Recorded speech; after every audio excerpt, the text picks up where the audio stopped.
दोस्तों आज की वीडियो में मैं एक्सप्लेन करने वाला हूँ सिक्किन सीरीज़ का 5वां पार्ट यानी सिक्किन 5, जो कि बहुत ही इंटेंस और हॉरर मूवी साबित हुई थी। ये फिल्म 2018 में रिलीज़ हुई थी और इस फिल्म को देखने के बाद बहुत से ऐसे लोग हैं जिनको नाइटमेयर्स अभी भी आते हैं। तो चलिए वक्त ज़ाया ना करते हुए चलते सीधा वीडियो की तरफ।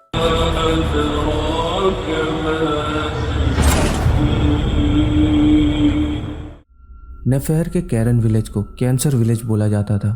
कैंसर का कारण वहाँ की मिट्टी को बताया गया है। ज़्यादातर ये चीज़ न्यूबॉर्न बेबीज़ पर ज़्यादा असर कर रही थी, जिसके चलते पूरे गांव को ही वहाँ से शिफ्ट कर दिया गया था और ये फिल्म ज़्यादातर उसी गांव में ही शूट की गई है। तो फिल्म की शुरुआत होती है एक लड़की को दिखाते हुए जिसका नाम हाले है, जो कि एक इंसान के पीछे किसी पुराने घर में जा रही है। हाले इस व्यक्ति को अपना पापा कहकर बुला रही थी। उसी घर से हाले को 4 लोग देख रहे हैं, जिसके बारे में हम थोड़ी देर में बात करेंगे। उस पुराने घर में एंट्री लेते ही उसको एक आवाज़ आती है कि ये चेहरा उसका नहीं है और वो अब उन्हीं सभी में से एक है। उस अनोखी सी आवाज़ का कहना था कि हाले का कोई भी पिता नहीं है और वो अपना चेहरा नोच ले वहाँ सामने पड़े हुए एक शीशे की मदद से, और अगर उसने ऐसा किया तो उसके पापा से उसको मिलवाया जाएगा। हाले यही करती है और अपना चेहरा नोचना शुरू कर देती है और तभी वहाँ पर कई सारे लोग शीशा लेकर खड़े हो जाते हैं और हाले को उसी का नोचा हुआ चेहरा दिखाने लगते हैं। और तभी अचानक से हाले हमको नींद में दिखाई देती है, जिसके मुंह से ब्लैक वोमिट होती हुई नज़र आती है। तो ये सब चीज़ें हाले अपने सपने में देख रही थी। दूसरी तरफ हमको नजीफ़े की बेटी अजरा नज़र आती है, जो कि मिस्टर आरिफ के यहाँ पर काम करती है। अजरा मिस्टर आरिफ की बीवी एब्रू के काफ़ी ज़्यादा नज़दीक थी, क्योंकि एब्रू के भाई सेलिम को अजरा पिछले 3 महीनों से डेट कर रही थी। एब्रू और सेलिम की मां का देहांत करीबन 1 साल पहले हो गया था, जिसके कारण सेलिम काफ़ी दुखी रहता था, क्योंकि सेलिम की मां उसी के साथ उसी के घर में रहा करती थी। बातों ही बातों में अजरा बताती है कि कल सेलिम उसको कुछ खास बात कहने वाला है, जिसके चलते एब्रू खुश थी, क्योंकि सेलिम की माँ की मौत के बाद वो काफ़ी ज़्यादा दुखी रहता था। अब बात करते करते अचानक से ही अजरा की नज़र धुंधली होने लगती है, जैसे वो कहीं और ही कॉन्सेंट्रेट कर रही थी। एब्रू उसको होश में लाती है और उसको अपने साथ एक वेकेशन पर जाने के लिए पूछती है, लेकिन अजरा इस बात से इनकार कर देती है। पर एब्रू का कहना था कि वो अपने हस्बैंड आरिफ से इस बारे में बात ज़रूर करेगी। अब दूसरी तरफ हाले अपने घर में अपनी एक गुड़िया से ही बात किया करती थी। उसका कहना था कि वो अलग अलग सा फील करती है, जैसे उसके हेयर उसके नहीं है, उसकी आंखें उसकी नहीं है, ये चेहरा किसी और का है, एटसेट्रा एटसेट्रा। यहाँ पर उसकी डुअल पर्सनैलिटी नज़र आती है, क्योंकि वो खुद से ही जवाब देती है और खुद से ही सवाल करती है। वो उस गुड़िया से कल रात को आए हुए उस सपने के बारे में बोल रही थी। हालांकि गुड़िया नहीं बोला करती थी, वो खुद ही बोला करती थी। अब गुड़िया की तरफ देखते हुए वो खुद से ही कहती है कि गुड़िया की कुछ उंगलियां काट दो तो तुमको तुम्हारे पापा से मिलवाया जाएगा। वो ऐसा ही करती है। एक पल के लिए गुड़िया की उंगलियों से खून आता हुआ नज़र आता है, लेकिन फिर अगले ही पल को नॉर्मल प्लास्टिक की गुड़िया दिखाई देती है। अब हाले के अंदर की डुअल पर्सनैलिटी यही कहती है कि पापा जल्दी आएंगे, और इस बात से फ्रस्ट्रेट होकर वो गुड़िया को फेंक देती है और बहुत तेज़ चिल्लाने लगती है। अब हाले की माँ गुलिटन और दादी नजीफ़े इन बातों को लेकर बहुत ही ज़्यादा डरी हुई नज़र आती है। सीन चेंज होता है और सीधा अजरा की तरफ फोकस होता है। अजरा जहाँ पर काम किया करती थी वहाँ पर काफ़ी अच्छे कपड़े और एंटीक चीज़ें मिला करती थी। इनका बिजनेस काफ़ी अच्छा चल रहा था, क्योंकि ये चीज़ें काफ़ी रीज़नेबल प्राइस पर बेचा करते थे। जहाँ पर अजरा काम किया करती थी उस जगह पर उसको सीलिंग की डरावनी आकृति नज़र आती है और ऐसा लगता है कि जैसे उसको किसी ने अपने काबू में किया हो। वो शॉप के अंदर एक रूम में जाती है, जहाँ पर उसको हाले का एक ईवल रूप नज़र आता है, जो कि उसको अपने शिकंजे में जकड़ रहा है।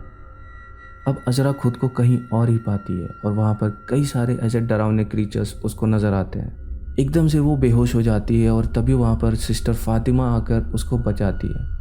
होली प्रेयर्स करने के बाद में अजरा को थोड़ा अच्छा महसूस होता है और फिर उसी के बाद सिस्टर फातिमा का कहना था कि उस पर कोई बुरा साया है और वो कल इस चीज़ को ठीक करेगी। दूसरी तरफ सेलिम को अपने घर में उसकी माँ की फ़ोटो कीड़ों से ढकी हुई नज़र आती है, जिसको देखकर वो घबरा जाता है। सेलिम सोचता है कि शायद टेंशन में ये सब हो रहा है, क्योंकि माँ की मौत के बाद ही was a most affected person. Azra अब घर पहुँचती है और वहाँ पर उसके भाई और हाले के पिता जाहिर के बारे में बात होती है। नजीफ़े यानी कि अजरा की माँ बस यही कहती है कि उसने बैग पैक किया और वो चला गया। असल में कई सालों पहले जाहिर घर से चला गया था किसी हादसे के दौरान, और तभी से पूरा घर ठीक नहीं था। हाले की डुअल पर्सनैलिटी या कोई बुरी शक्ति का साया। हाले की माँ गुलिटन भी ठीक नहीं थी। अजरा के पिता का भी देहांत काफ़ी समय पहले हो गया था और अजरा की माँ उसी हादसे के बाद से पागल हो गई थी। हाले घर में काफ़ी दुखी रहा करती थी, लेकिन सिर्फ अजरा ही थी जिसके साथ वो थोड़ा बातचीत किया करती थी। बेसिकली हाले अपनी आंटी अजरा से काफ़ी ज़्यादा मोहब्बत किया करती थी। अब आरिफ की बीवी एब्रू को उसकी बेटी एलिफ के ऊपर बेड गिरता हुआ दिखता है, और एलिफ ये भी कह रही थी कि वो नहीं चाहती कि उसके अंकल अजरा से शादी करे, लेकिन यह सब उसका वहम था और एलिफ तो उसी वक्त वॉशरूम से निकल कर आई थी। पर स्ट्रेंज बात तो ये थी कि जिस एंगल पर एब्रू को एलिफ के ऊपर बेड गिरता हुआ नजर आया था, तो उसी जगह पर कुछ मार्क्स थे, यानी कुछ रेड स्पॉट्स। अब फिर से सेलिम के घर पर उसको उसकी माँ और उसका पैरालाइज्ड भाई नजर आता है, जो कि बस यही कह रहे थे कि अजरा से शादी मत करो, नहीं तो उसका हाल भी उसी के भाई जैसा हो जाएगा। यहाँ एक इन्फॉर्मेशन निकल कर आती है कि सेलिम का भाई पैरालाइज्ड था और उसकी मौत बचपन में ही हो गई थी, जिसके चलते सेलिम काफ़ी खुश था। अब जिस कपड़े को सेलिम की माँ ने उसके सपने में पकड़ा हुआ था, वही एग्जैक्ट कपड़ा सेलिम को वहाँ पर असलियत में पड़ा हुआ नज़र आता है। अब यहाँ पर मेन बात तो ये थी कि अजरा से जुड़े सभी लोगों को कोई ना कोई बुरी शक्ति हॉन्ट कर रही थी कि अजरा से उन सभी को दूर रहना चाहिए। अजरा के घर में अब उसकी माँ नज़ीफ़े एक नीचे रूम में जाती है, जहाँ पर वो अपने पति का कोट दीवार पर टांग देती है और कहती है कि सब कुछ तुम्हारी वजह से हुआ है। हम सभी को उसके पति की एक डरावनी सी आकृति नज़र आती है, जो कि बस यही कह रही है कि वो हमारी है और उसको हम ले जाएंगे। अब गुस्से में नज़ीफ़े उस आकृति की तरफ चाकू मारती है और अचानक से कोई ईवल चेहरा उसको नज़र आता है। ये सब अजरा को अपने सपनों में दिखाई देता है, और ये भी कि हाले उसको नीचे बुला रही है, और हमको फिर से ईवल हाले नज़र आती है, जो कि हाले को पीछे मुड़ने से रोकती है। लेकिन पीछे मुड़ते ही ईवल सेलिम आकर अजरा के कानों में कुछ बोलने लगता है और पीछे से उसकी माँ गेट बजाने लगती है, और बस अजरा नींद से जाग उठती है। अब वहाँ पर गेट पर किसी की असलियत में नॉक करने की आवाज़ आ रही थी। अब देखने पर वहाँ पर हाले और उसकी दादी नज़ीफ़े ही थी। हाले का कहना था कि दादी फिर से नीचे रूम में चाकू लेकर गई थी। नज़ीफ़े अजरा से ये कहती है कि उसके पिता घर में वापस आ गए हैं, लेकिन सब यही समझते हैं कि उनकी दिमागी हालत ठीक नहीं थी। अगली सुबह अजरा काम पर वापस जाती है, और जैसा कि सिस्टर फातिमा ने प्रॉमिस किया था कि अगले दिन वो ईवल को दूर करेगी, और वो वैसा ही करना शुरू करती है। तो यहाँ पर वो स्नेक स्टोन्स का इस्तेमाल करती है, जो कि होली नाइट में मक्का में गिरे थे। कहा जाता है कि ये स्टोन जिंदा है और ईवल को दूर रखने की शक्ति रखते हैं, लेकिन इस रिचुअल को परफॉर्म करने का सही तरीका हर किसी को नहीं आता। लेकिन लकीली सिस्टर फातिमा की दादी ने उसको ये सिखाया था। इन पत्थरों को विक्टिम के फोरहेड पर रखा जाता है, और अगर कोई ईवल होता है तो ये स्टोन वहीं पर चिपक जाते हैं और टूटकर बिखर जाते हैं, और ऐसा ही होता है। अजरा के फोरहेड से एक स्टोन टूटकर नीचे गिर जाता है। अब एब्रू के घर में उसको अपनी बेटी एलिफ के पीठ पर एक बिच्छू नजर आता है, और वो कह रही कि अजरा से सेलिम को शादी नहीं करनी चाहिए। लेकिन जैसे ही एब्रू पास जाती है, वहाँ पर कुछ भी नहीं होता। एलिफ से कंफर्म करने पर वो ये बोलती है कि वो अजरा को बहुत पसंद करती है और शादी ना करने की बात उसने कभी भी नहीं करी। अब इन सब बातों को देखते हुए एब्रू सेलिम को फ़ोन लगाती है और उसको मिलने के लिए बोलती है, लेकिन वो अजरा से मिलने जाने वाला था, जिसके चलते वो अपनी बहन एब्रू से मिलने के लिए मना कर देता है। एब्रू यहाँ पर काफ़ी ज़्यादा टेंशन में हमको नज़र आती है। हाले के घर में अब उसकी दादी कुछ बातें बोलती है कि उस रात को जो हुआ उसको पूरा होना चाहिए था, और बस ये कहकर वो बोलती है कि हाले को मरना होगा, और वो एक तेल से भरी हुई प्लास्टिक बॉटल एक केटल में पिघलाने लगती है ताकि वो हाले को मार सके। हाले जहाँ पर बैठी थी वहाँ पर वो खुद से ही बातें कर रही थी कि उसकी आंटी उसको पसंद नहीं करती और उसकी दादी उसको मारना चाहती है, लेकिन वो इन बातों पर विश्वास नहीं करती। अब उसके अंदर जो ईवल था वो उससे यही कहता है कि इस डॉल को अगर जला दोगी तो वो उसको इस बात का सबूत देंगे कि उसकी दादी उसको मारना चाहती है। पर तभी उसकी दादी पीछे से आकर उसके ऊपर वो गर्म गर्म तेल डाल देती है, लेकिन हाले उस जगह पर नहीं थी, बल्कि थोड़ा सा आगे बैठी हुई थी। अब हाले का ईवल रूप नज़ीफ़े को मारने लगती है कि तुम फिर से उस चीज़ को नहीं रोक पाओगे। हाले ये देखती रहती है और उसके अंदर की आवाज़ कहती है कि देखो, तुम्हारी दादी तुमको मारने आई थी। और बस हाले फिर अपनी दादी को अपने साथ घर में अंदर लेकर जाती है। अब दूसरी तरफ सेलिम अजरा को प्रपोज कर देता है और उसको एक रिंग देता है। अजरा काफ़ी ज़्यादा खुश थी, लेकिन वो सेलिम को अपना एक डार्क पास्ट बताती है कि उसके भाई जाहिर ने उसके पिता को चाकू मारकर हत्या कर दी थी और 12 साल से वो लापता है। उसके बाद से ही नजीफे पागल हो गई और उसकी भाभी गुलिटन का इमोशनल ब्रेकडाउन हो गया। जब जाहिर भागा था तो उसको नहीं पता था कि गुलिटन यानी कि जाहिर की बीवी प्रेग्नेंट थी, इसलिए यहाँ पर वो ये नहीं समझ पा रही थी कि ज़्यादा बेकार ज़िंदगी किसकी थी, उसकी या फिर हाले की। अजरा भी हाले से बहुत प्यार किया करती थी। अब सेलिम सब बातों को सुनकर उसको संभालता है। हाले घर में अपनी माँ गुलिटन से पूछती है कि क्या दादी उसको मारने का सोच सकती है, तो वो यही कहती है कि कभी भी नहीं। अब सेलिम अजरा को उसके घर पर ड्रॉप करता है और इस चीज़ को ऊपर खिड़की से हाले देख रही थी, जैसे कि वो हाले नहीं बल्कि कोई और ही है जो अजरा पर नज़र रखे हुए है। अजरा सेलिम के द्वारा दी हुई रिंग को अपने पास ही रख लेती है छुपाकर, क्योंकि उसने ये बात घर में किसी को भी नहीं बताई थी। हाले अपने माँ के रूम में जाकर छुपने का नाटक करती है ताकि वो अपनी आंट अजरा को ये दिखा सके कि वो अभी अभी सोकर उठकर उसी के लिए आई है। वो कहती है कि क्या वो उसी के साथ उसके रूम में सो सकती है, और ऑब्वियसली अजरा हाँ बोल देती है। हमको अब एब्रू के घर का सीन आता है जहाँ पर कुछ ईवल फोर्स अजरा के रूप में आकर एब्रू को डराती है कि अगर सेलिम अजरा से दूर नहीं रहा तो उसकी बेटी एलिफ को मार दिया जाएगा। अब इस चीज़ से एब्रू बहुत ज़्यादा डर जाती है और रोने लगती है। दूसरी तरफ सेलिम नींद में ही एक सपना देखता है कि उसने अपनी शॉप में चोरी की है और सारा का सारा गोल्ड और कैश वो एक नदी में फेंक आया है। लेकिन जब उसकी आंख खुलती है तो उसके जूते गंदे थे और सेम कपड़ा वहीं पर रखा था जिसके अंदर उसने गोल्ड और कैश डाला था। अब अजरा को भी सपना आता है कि सेलिम के साथ में उसके घर वाले कुछ कर रहे हैं और ईवल हाले उस पर अटैक करती है। लेकिन अचानक से ही अजरा की नींद खुल जाती है और वो खुद को अपनी माँ के रूम में पाती है। अजरा काफ़ी ज़्यादा डरी हुई थी क्योंकि स्नेक स्टोन से कोई फ़ायदा नहीं हुआ था। अगली सुबह सेलिम सीसीटीवी फुटेज अपने दोस्त सैयद के साथ में चेक करता है तो वो जो सपना उसने देखा था वो एक असलियत थी। उसने सच में सारा का सारा गोल्ड और कैश कहीं पर फेंक दिया था, लेकिन उसको कुछ भी याद नहीं था। अब उसका दोस्त एक होजा के पास जाने का सजेशन देता है क्योंकि उसको लगता है कि ये एक बैड ओमेन है। अजरा जहाँ काम किया करती थी वहाँ पर एब्रू आती है, लेकिन वो अजरा से दूरी बनाए रखती है और बात नहीं करती, जिससे अजरा को काफ़ी बुरा लगता है। वहीं हाले अपने घर में अपने पापा और दादी जी की तस्वीर देखती है और अपनी माँ से सवाल करती है कि अगर मेरे पिता को पता होता कि मैं पैदा होने वाली हूँ तो क्या वो मुझे छोड़कर जाते। तो उसकी माँ का कहना था कि कभी भी नहीं जाते, लेकिन उनको पता ही नहीं था। अब यहाँ पर ना तो हाले के दादाजी ने उसको देखा था और ना ही उसके पिता ने। यहाँ पर हाले की माँ रूम से बाहर चली जाती है और हाले के अंदर का ईवल उसको उसके आंटी के लिए भड़काता हुआ नजर आता है। यहाँ पर हम पहली बार हाले के अंदर के ईवल को देख पाते हैं जो कि उससे ये कह रहा था कि उसकी आंटी उससे प्यार नहीं करती और वो भी उसको मारना चाहती है। लेकिन हाले इस बात को इग्नोर करके बस यही कहती रहती है कि मेरी आंटी ऐसा कभी नहीं कर सकती। सेलिम अब उस कपड़े को लेकर एक होजा के पास जाता है जहाँ पर उसको बताया जाता है कि दूसरे कबीले के क्रीचर्स ने पूरी बात बताने से मना कर दिया, लेकिन एक नाम निकल कर आया है और वो है अजरा।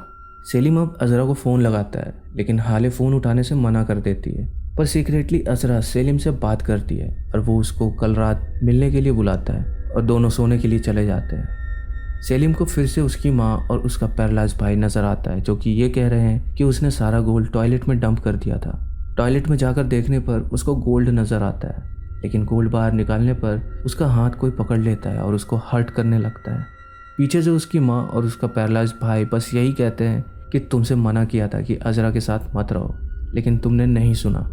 अब दूसरी तरफ हाले नींद से जाग जाती है और बाहर उसको उसके दादाजी, पापा, मम्मी और दादी नजर आते हैं और एक कुर्सी पर उसकी आंटी अजरा।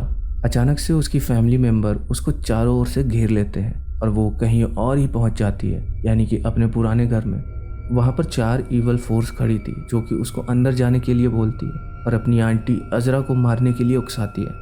रियल लाइफ का सीन आता है और हमको हाले अजरा के सर पर हाथ फेरते हुए नजर आती है और अचानक से अजरा नींद से जाग उठती है। अजरा को समझ आ गया था कि हाले के साथ कुछ ना कुछ गड़बड़ जरूर है। हाले से ये इवल फोर्सेस एक स्पेल ड्रॉ करवाती है और वहीं नजीफे और गुलिटन को पोजेस कर लिया जाता है और ये स्पेल दिखाकर वो ये बोलती है कि इसको पूरा करना होगा, नहीं तो वो भी जाहिर की तरह ही गायब हो जाएगी। सेलिम यहाँ पर ना तो अपनी बहन का फ़ोन अटेंड करता है और ना ही अजरा का। अजरा शॉप में फिर से किसी ईविल के काबू में आ जाती है और उसको काफ़ी भयानक चीज़ें नज़र आती है। जिसके चलते वो मस्जिद में जाती है अल्लाह की मदद लेने। वो काफ़ी ज़्यादा फरियाद अल्लाह से करती है और अल्लाह ताला भी दुआ कबूल करते हैं। अब एब्रू सीधा सेलिम के घर पर जाती है, जहाँ पर उसको सेलिम पैरालाइज नज़र आता है और वो काफ़ी ज़्यादा परेशान हो जाती है। सेलिम का एक हाथ काफ़ी बुरी तरह से डैमेज हो चुका था और उसका शरीर पूरा का पूरा नीला पड़ गया था। दूसरी तरफ हाले अपनी गुड़िया का फेस काट देती है, क्योंकि उसके अंदर का ईवल कहता है कि अगर उसने ऐसा किया तो उसके पापा आएंगे और ठीक ऐसा ही होता है। घर में ज़ाहिर वापस आ चुका था। अजरा घर में वापस आती है और उसका भाई ज़ाहिर उसको बंदी बना लेता है। नज़ीफ़े को दिए जाने वाले नींद के इंजेक्शन अब अजरा को दे दिया जाता है ताकि वो कुछ ना कर पाए। पूरे घर को अब इन दूसरी दुनिया के क्रीचर्स ने अपने काबू में कर लिया था। तो दोस्तों, यहाँ पर खुलते हैं असली पत्ते कि ये सब क्यों हो रहा था। असल में अजरा के पिता एक ब्लैक मैजिक करने वाले इंसान थे, जो कि पैसों के लिए बहुत सारे लोगों की ज़िंदगी तबाह कर चुके थे। लेकिन वो घर में अपने बेटे यानी कि ज़ाहिर से सबसे ज़्यादा प्यार किया करते थे। अब ज़ाहिर को इन कैंसरस सॉइल से कैंसर की बीमारी लग गई थी, जिसके चलते उन्होंने इन ईवल क्रीचर्स से एक डील की थी कि अगर उन्होंने ज़ाहिर का कैंसर ठीक कर दिया तो भेंट के रूप में या फिर सैक्रिफाइस के रूप में उनको अजरा दी जाएगी। कुछ समय के बाद में ज़ाहिर का कैंसर ठीक हो गया और बस अब अजरा को सैक्रिफाइस करना होगा, अदरवाइज़ ये क्रीचर्स सभी को हॉन्ट करेंगे। ऐसा अजरा के पिता का कहना था। अब अजरा को नशीली दवाई देकर सैक्रिफाइस के लिए आज से 12 साल पहले तैयार किया गया था और अपने घर में जो स्पेल हाले ने कागज़ में बनाया था, उसी सेम कागज़ के जरिए 4 क्रीचर्स को अजरा की भेंट दी जाने वाली थी। अब रिचुअल शुरू होता है। ज़ाहिर अजरा को एक कुर्सी पर बिठाकर एक साथ बांध दिया जाता है, एक तरफ ठीक होने वाले व्यक्ति और एक तरफ सैक्रिफाइस होने वाला व्यक्ति। अब बस जब रिचुअल पूरे जोरों शोरों पर था, तभी नज़ीफ़े ने ये रिचुअल को रोक दिया और अपने पति को चाकू से मार दिया। जी हाँ, अजरा को ये लगता था कि उसके भाई ने अपने पापा को मारा था, लेकिन ऐसा नहीं था। असल में नज़ीफ़े ने ऐसा किया था। रिचुअल वहीं पर रुक गया था और ज़ाहिर को ये क्रीचर्स अपने काबू में करके घर से भगाकर ले गए थे, क्योंकि उन्होंने ही ज़ाहिर को ठीक किया था और डील पूरी ना होने पर ज़ाहिर को अपने साथ ले गए। इसके बाद डर के ये लोग अपने पुराने घर को छोड़कर दूसरे घर में रहने आ गए थे। लेकिन इन क्रीचर्स की हॉन्टिंग जो थी वो तभी से इनके साथ चल रही थी। इन्होंने हाले का बड़े होने का इंतज़ार किया। अब यहाँ पर हाले की अपीयरेंस इसलिए भी बाकी सबसे अलग थी क्योंकि ये क्रीचर्स उसको बचपन में ही अपने काबू में कर चुके थे। अभी तक ये सब जो उनके साथ हो रहा था इसलिए हो रहा था क्योंकि अजरा को सैक्रिफाइस नहीं किया गया। हाले को भी इन्हीं क्रिएचर्स ने बचपन से ही अपने काबू में कर रखा था क्योंकि डील पूरी नहीं हुई थी। हाले को अब ये क्रिएचर्स कहते हैं कि अपनी आंटी को मारो और सब कुछ ठीक हो जाएगा। अजरा के साथ में जो भी कोई जुड़ा हुआ था उसके साथ में ये सब हुआ क्योंकि ये क्रिएचर्स अजरा को अपनी अमानत मानते थे। अब फिर से रिचुअल शुरू किया जाता है और इस बार नज़ीफ़े भी इस चीज़ को मान चुकी थी क्योंकि सभी को इन क्रिएचर्स ने अपने काबू में कर लिया था। फिर से पेपर को काटने का सिलसिला शुरू होता है। पेपर यही दर्शाता था कि जैसे जैसे पेपर कट होगा वैसे ही सैक्रिफाइस होने वाले पर्सन को मारा जाएगा। इस काम को इस बार करती है हाले, लेकिन वो अपनी आंटी से इतना ज़्यादा प्यार करती थी कि वो अपनी आंटी को मारने के बजाय खुद को ही मार लेती है, जिससे ये क्रिएचर सज़ा के रूप में अजरा को छोड़ के बाकी सभी को अपने साथ में अपनी दुनिया में ले जाते हैं। ज़ाहिर को उसके बाद कभी भी देखा नहीं गया। हाले, गुलेटन, नज़ीफ़े की बॉडी उसी घर में मिली, लेकिन अजरा बिल्कुल सेफ थी। आपको याद होगा कि अजरा ने अल्लाह से दुआ मांगी थी, तो वहाँ पर उसने अल्लाह से हाले के लिए भी दुआ मांगी थी कि इस बच्ची पर अपना रहम दिखाइएगा और उसको जन्नत बख्शिएगा, क्योंकि अजरा को अंदाज़ा था कि हाले पर कुछ ना कुछ ईवल ज़रूर है। जो पापी थे उनको अपने पाप की सज़ा मिली और बस अजरा ने सेलिम से शादी कर ली और उनके 3 महीने की बच्ची भी है जिसका नाम अजरा ने हाले रखा है। और ये मूवी यहीं पे ख़त्म हो जाती है। तो दोस्तों, वीडियो अच्छी लगी तो कमेंट करके ज़रूर बताना और चैनल पर नए हो तो सब्सक्राइब भी कर देना। मैं मिलता हूँ आपसे अगली वीडियो में, तब तक के लिए जय हिंद।